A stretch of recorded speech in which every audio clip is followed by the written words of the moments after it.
In a clever video from Ali Abdaal, he talks about the things he's doing to guarantee that he'll regret his life. There is a lot to learn in this video. If you don't know who Ali Abdaal is, you should be following him. He's pretty awesome when it comes to productivity, YouTube growth, and a whole lot more.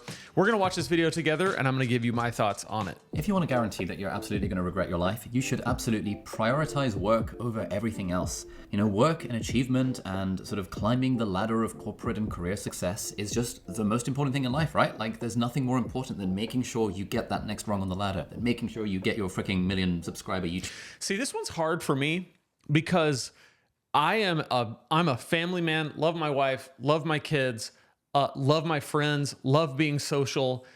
But sometimes I feel a sense of urgency around work. Like, I have to keep doing it or else like something bad will happen to me if I don't keep going after it. And also I look at his gold plaque, his gold, YouTube plaque. That means he's got 1 million subscribers. You get a silver plaque, silver play button at 100,000. You get a gold one at 1 million. And I look at that and I think, once I have that, like when I have 1 million subscribers, then I won't feel this pressure to like keep working. And I don't work all the time. I don't grind. I don't hustle, but I still feel that pressure. And it's interesting because he's going to say in a minute that nobody in their deathbed is laying around going, gosh, if I had only worked more. Plaque and making sure you get that first class degree, because obviously if you don't squeeze out those extra percentage points in your university degree, it's just not even worth it, right? I never cared about that. It's like, I think in college I had like a 3.2 GPA and my major was in communication with a business minor. So the communication part was basically like an adult coloring program. I mean, it had its challenges, but it wasn't nuclear physics. And I still got a 3.2. It wasn't that I didn't care. It's that I viewed school in the same way that I ended up later in life viewing jobs. I didn't like having to do the work. I didn't like just, I have to write this paper because this professor told me I had to, and if I don't, I get a bad grade. It's the same way I felt when I had a job and I was like, I got to be here and I got to do this. Why? Because this guy wants me to, and if I don't, my kids don't eat. I hated that pressure. By the way, if you don't like that pressure, I love to help people escape that pressure by building online businesses that replace their 9-to-5 income without hustle or grind or having to build a large social media following. Because unlike Ali Abdaal, he's got millions of followers. I don't. But I still have a multiple 6-figure business with a small audience, and I love to show people how to do it. I have a workshop. It's called Turn What You Know into Dough. It's over at lanesebring.com/workshop. I'm going to show you the 4 things to do to get your first $1,000 a month consistently in your spare time in passive income. lanesebring.com/workshop. It's free. It's on demand. You can watch it right now. Well, after this video. Whenever there's a choice between prioritizing your health or thinking about your relationships or doing something related to work, you should always pick the work example. You should totally cancel on your friends for the sake of staying at the office a little bit later. You should miss the childhood of your kids because you were working too hard. And you should... Okay, so first of all, 2 things. I like this version of Ali. It's funny.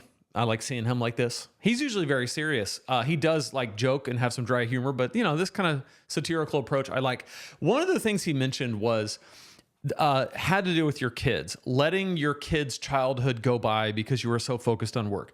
This particularly resonates with me because one of the biggest reasons why I built an online business, one of the biggest reasons why I wanted to set myself free from my job was because I was missing key parts of my kids' lives because I always had to work. I worked in church work, and a lot of times people think, oh, church pastors, what is there to do, right? Like, you work on Sunday, that's it. That's not true. I was an executive pastor at a multi-site church. I ran the entire staff, the organization, had a lot of responsibilities, and a lot of things fell on my shoulders in terms of what I was accountable for. That's a lot of pressure. It ended up just being a lot of work and a lot of hours. And so a lot of my attention was focused on worrying about things related to my job. And it made it so that it was hard for me to be there for my kids. Even if I was present, I wasn't actually mentally and physically and spiritually. I was physically present, but not spiritually and mentally present with my kids. So I start a business, right? I start an online business to escape that pressure, set my own schedule, set my own work hours, work on the things that I love, avoid the things that I don't, impact people in the way that I want to, don't do any busy work that's unnecessary. So what a shame it would be if I did all of that only to set up a business that then requires as much or more of me than my job did. So I am always working on eliminating things from my business that I don't need. And I'm always working on not doing any longer things that don't contribute to the best things in my life, which are my relationships, are my kids. And so it's a bit of I feel it's like I oscillate, I guess. It's a tension. It's not a problem to be solved. It's a tension to be managed. A tension between I want to work because I'm motivated and I'm driven by outcome. I want success. I want to grow this from multiple 6 figures to 7 figures. I want to get from 12,000 subscribers to 100,000 subscribers. I want all this. This year, I'm trying to get from 25,000 views a month on YouTube to 250,000 views a month on YouTube. I want to do all that. So that's this pressure. But over here, I also want to, when my kids come home from school, be able to stop what I'm doing and be fully present with them, give them hugs, ask them how their day was, take them outside to play. I want to be in their class when they're having a party and the parents are invited to come. I want to do all of these things that I wasn't able to do when I had a job and I always had to ask to be able to go and it was never a good time. And so it's a tension. It doesn't necessarily have to be solved. It's just a tension to manage. And I think what Ollie is saying is that if you want to regret your life more, just always lean in the direction of prioritizing work over family. Absolutely convince yourself that earning that money is the thing that's really going to bring you fulfillment, it's going to bring you joy, and you should convince yourself that the extra money is really what your family want from you, rather than your own presence. Yeah. By the way, the reason this is the first point we're talking about is because a palliative care nurse by the name of Bonnie Ware once wrote a book called The Top 5 Regrets of the Dying. And the second of the top 5 regrets is, I wish I hadn't worked so hard. So if you really want to guarantee that you regret your life, you should probably completely ignore that advice and work really, really, really, really hard for your entire life. Second, you know, it's interesting when I think about what motivates me to work, the money is a big part of it because I talk about this a lot. When I went into my online business, my passions in life shifted. I became very passionate about not starving to death. Okay, that was my passion in life. I left my job in June of 2020 to start this business, or to not start it. It had already started as a side hustle, but I went into it full time, left my job, no longer had a paycheck, and I was just very motivated to not starve and not let my kids starve.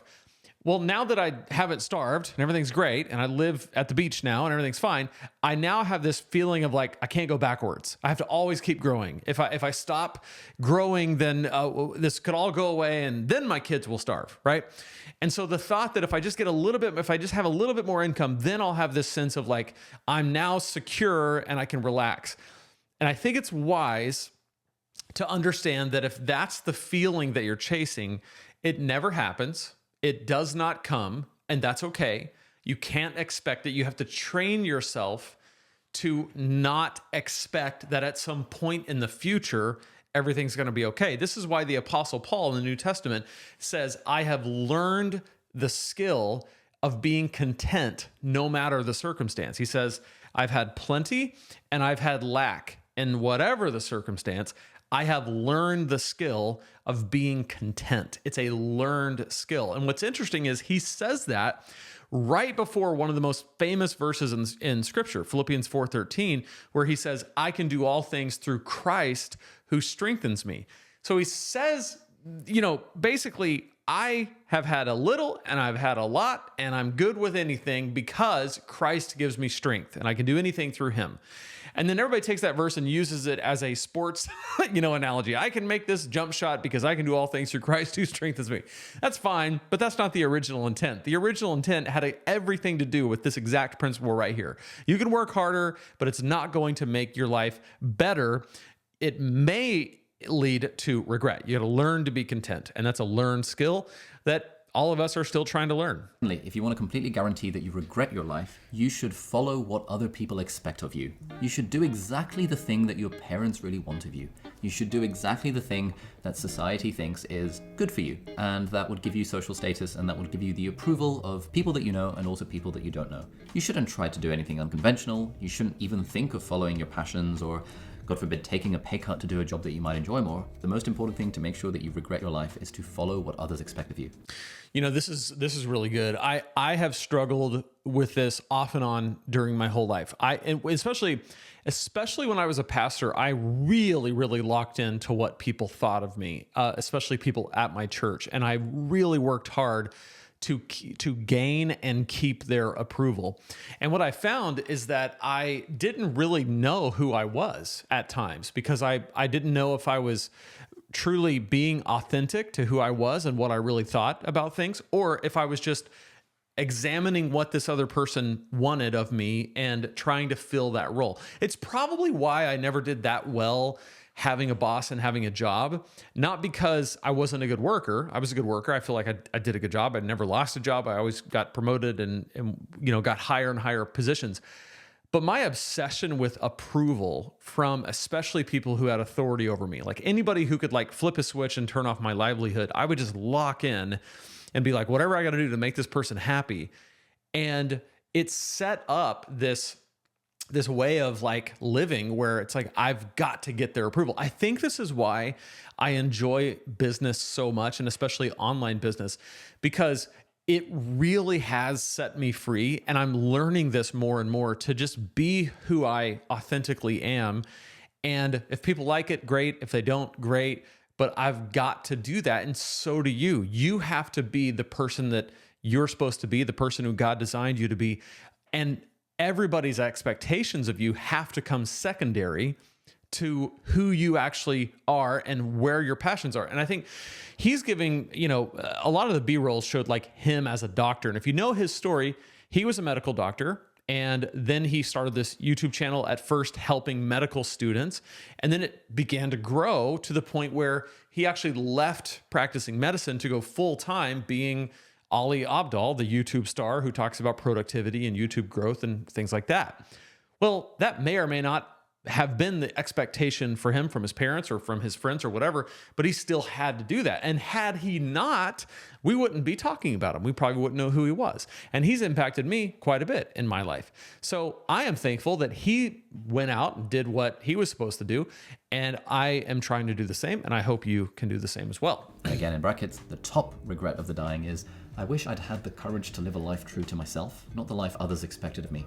One of my coaches in business, Cochran, I was explaining something to him, and it had to do with like why I was still holding on to a part of my business that I had kind of moved past in terms of my passion for it and my desire to keep doing it, but I was still holding on to it. And he looked at me and he said, "Why are you still holding on to that thing?" And I looked at him and I said, "Well, I just feel like I should. I feel like I have to. It's become something that is part of kind of who I am. It's part of my identity. It's how a certain group of people know me. It serves them well." And he looked at me and he said, "You're shoulding all over yourself." Shoulding, SHOULDING. You're shoulding all over yourself. Don't do that. What do you want to do? And I said, well, what I want to do is this. I want to help people change their lives by starting online businesses that completely replace their 9-to-5 income, set them free, and make a massive impact on the world without hustle and grind and building a large social media following, without like giving up their life. I want them to be able to do this. That's what I'm getting out of control here. That's what I'm passionate about right now. Well, he said, well, then stop living life from a place of should and do what you want. So if you really want to guarantee that you regret your life, don't have the courage to live life true to yourself, and instead live the life that other people expect of you. All right, tip number 3 for guaranteeing that you regret your life is to always suppress your feelings. No one should really have to know what you really feel about something. You should never really express any of your needs or your preferences. You should always suppress your feelings, keep them to yourself. Never really be honest with anyone about how you're feeling, because God forbid, they might think less of you. They might think you're less likable or less likable. This is a big one for me. This is a big one this is all big for me. I don't know. I guess Ollie, he's tapped in. I am an Enneagram 3. If you know anything about Enneagram is the kind of like there's numbers based on, personality. It's kind of like Myers-Briggs or DISC, but instead of getting a set of letters, you just get one number, 1 through 9, and mine happens to be 3. Threes are performers. We want to get approval from people. We want to perform for them. And I'm a wing 2, which means I want to serve you and perform for you. So I'm trying to earn your approval. I'm trying to win you over, and I'm trying to help you. It makes what I do a very natural progression, right? Like online content that serves people is like my wheelhouse. However, there is a drawback, and that is threes, at least in my experience, we threes have a hard time with feeling. Our feelings have a hard time coming out because I don't want to burden you with my feelings. I don't want you to feel a certain type of way. This is why when I'm in a conversation with someone, I'm constantly like analyzing how what I'm saying is affecting them. And if I see like even the slightest disapproval or confusion, I'll try to explain it better or like back off or whatever. And letting someone know that I'm upset is very hard for me. I will do it and I can do it, but I don't want to because I don't want to be a burden to people. And so I don't know if this resonates with you, but it's interesting where he talks about how a lifetime of suppressing your feelings is probably going to result in a lot of undue anxiety and stress and just suppressed, that's got to go somewhere. Physiologically, it's got to go somewhere. Your feelings have to be, they got to go somewhere. So if we hold this in for fear that we might be rejected, because that's really what it is. I don't want you to reject me. You may not want people in your life to reject you. But if you live that way, it becomes really, really hard to truly be who you are. And I think a big part of this whole thing that he's talking about, like if we want to live a life without regret, we have to really lean into who we authentically are. We have to be integral. In fact, the word integrity just really comes from the root word that means one or whole. So an integer is a whole number. So integrity is wholeness. So that's why you say a person with integrity is the same person at work that they are in social situations and that they are at home, meaning that their character is the same. Obviously, they're going to fulfill a different role at work than they do at home. But the point is their overall character doesn't change. They don't morph and change into different people with totally different characters based on who they're with or where they are. That's what integrity is. You're the same person. You have the same character everywhere. We are way more at peace when we are people who have integrity. All of those reasons, and you should really feel those unspoken frustrations and those missed opportunities for authentic connections because, you just really do not want to express any of your feelings. Point number 4, to guarantee that you regret your life, is to let your friendships fade over time. Don't ever put any effort into investing in friendships. After all, if you're really friends, then it shouldn't require any... Oh, he's friends with Graham Stephan. That's cool. So am I. Not really. I'm not really friends. Although the other day my wife's calling. Hold on. Love you. Okay, love you. All right, bye. I was talking to my wife and I was like, just the other day, Graham Stephan was telling me about this as if he was telling me. He was telling his whole audience in his video, but I happened to be watching, so I felt like he was telling me. When it comes to friendships, I will say this is something that I really feel like I have this dialed in. I'm not saying I'm perfect at it, but I'm saying if you are my friend, like truly my friend, I am going to do my dead level best to stay in touch with you, to support you, to cheer you on. I've got friends that I'm still friends with that I was friends with in elementary school. In fact, I've got a friend coming to town today that I've been friends with since 3rd grade. He's here for my 40th birthday this weekend, which is pretty awesome. I've got friends since high school, friends since middle school. We don't live in the same state anymore, but we stay in touch. I got a friend that I talk to almost every single day that I went to high school with. And then I've got friends from every state I've lived in, and I've got friends here in Florida. And I'm not saying I'm like the most popular person ever, but people like me. I'm good with people. I have people skills. I am good at dealing with people. Can't you understand that? And so I would encourage you, do not sacrifice your friends on the altar of success or business or whatever. Like family first, then friends. And God would be above all of that. Point number 5 is that you should really, really stick to your comfort zone and you should completely avoid any kind of change or growth at all costs. Because really, you just really want to be yourself. And being yourself means you should just accept every part of you and you should never try and grow. You should never step outside. Okay, so this is a really good juxtaposition because to this point, we've basically been saying, be you, be authentically you. But I love that he points out that if you be you at the expense of your personal growth, that would be a massive, massive shame because you have such potential, and so do I. The human potential is unbelievable. And so to not tap into that, just to stay in your comfort zone, would be a massive, massive loss, would be a miss. Out of your comfort zone, because if you do that, things will feel a little bit uncomfortable, and you really just want to focus on maximizing comfort. And you can convince yourself that the more you maximize comfort, the happier you'll be. And by doing that, you will absolutely guarantee a life of regret. Also, if you want a life filled with regret, you should absolutely not buy and read my book, Feel Good Productivity. I love this. Hey, ladies and gentlepersons, this is a really, really good segue into how to pitch a product or a lead magnet in your videos with your online business. That was really, really good. This is his book. By the way, you should go read it. It's great. All right, point number 6 is that you should absolutely avoid taking care of your health. You should put zero investment of time or energy or money or effort into taking care of your health. Along the way, you should probably eat really, really unhealthy things. You should never exercise. You should never go to the gym. You should always be sitting all the time. You should probably smoke as well, because all of those things feel really good in the moment. In fact, while you're there, you can sit on the sofa, you can hook up a catheter to your urethra, and you can use that as a way of not having to get up to the toilet. Oh, God, I don't know why. Every time I hear about catheters, it always is squeamish. I don't know if it's painful. I don't think I've ever had one, but it just seems painful. But yes, he's right. Physical fitness is massive. And this is something I struggle with this. And you know what it is for me? It's not going to the gym. I love to go to the gym. I love to lift. I love to walk. I do a lot of walking, but it's the nutrition. It's the nutrition. I have an unhealthy relationship with food. I do extremes, eat too much, and then I'll do like a very restrictive diet for a while, knowing that it's going to cause me to yo-yo, and then I'll get off of it and start eating too much because I'll build a buffer. And if you look at my videos, you can go back through the last 4 or 5 years of me making videos. You'll see me when I'm lean and when I'm thick, lean and a little heavier, lean and a little heavier. And it's just back and forth. And I don't want to be that way. And it's really frustrating to know, like to have the knowledge of what you should do. And maybe you can relate to this. I know like intellectually what to do, what's healthy, what's not, what produces a good habit, what doesn't. But knowledge, it's kind of like in business. I always talk about how your plan, your idea means nothing until you take action. Knowledge of what to do is like, it's a small percentage of the battle. The other major percentage of it is taking action on that knowledge. And when it comes to nutrition, that's very, very hard for me.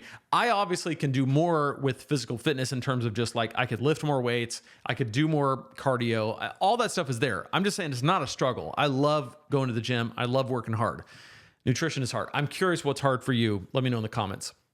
You can sit in front of the computer, you can scroll social media as much as you possibly like, and all that is going to absolutely guarantee that you regret your life when you're older. Right, point number 7 is that you should always prioritize instant gratification. Always prioritize the things that feel good in the moment, because what's the point of doing something that you know will be good for you over the long term when you could do that thing that feels so good in the short term? You might as You know, when it comes to business, instant gratification is the number one thing that I think works against your ability to stick through and see your business to success. And the reason why I say that is because this type of business is only grown when you're willing to invest time and energy now, knowing that you won't see the payment for that until later. For example, when you first start in your online business, you make content that not a whole lot of people are watching. So let's just say, for example, that you're on YouTube. At first, your YouTube channel is not going to get much traction. YouTube doesn't quite know where to categorize you. It takes about 35 videos for them to figure out what you're even doing. A lot of people aren't going to watch you yet just because you're small. They're not going to see your videos because they're not going to get surfaced to them. And so you're making videos. And if you do it the way I teach in my workshop, lanesebring.com/workshop, free on demand, you can go check it out right now. If you do it like that, then every one of your videos, you're going to offer people your lead magnet, which is a free, helpful resource to take them from your content, your video, to your email list. So they get your lead magnet, your free and helpful guide, your free helpful resource. And then they end up on your email list. Once they're on your email list, now you can offer them even more value, serve them in an even deeper way, and offer them your coaching, your courses, your membership, whatever the case. Well, the problem with instant gratification and relying on instant gratification is that process is not instant. All of that has to be built out. You have to make a content plan and then make enough content to start getting noticed. You have to build that lead magnet and offer it. You have to set into motion these emails that people are going to get. And you have to build a product to sell, whether it's a coaching package, a course, whatever. All of that you're going to be doing before you ever even really make your first dollar.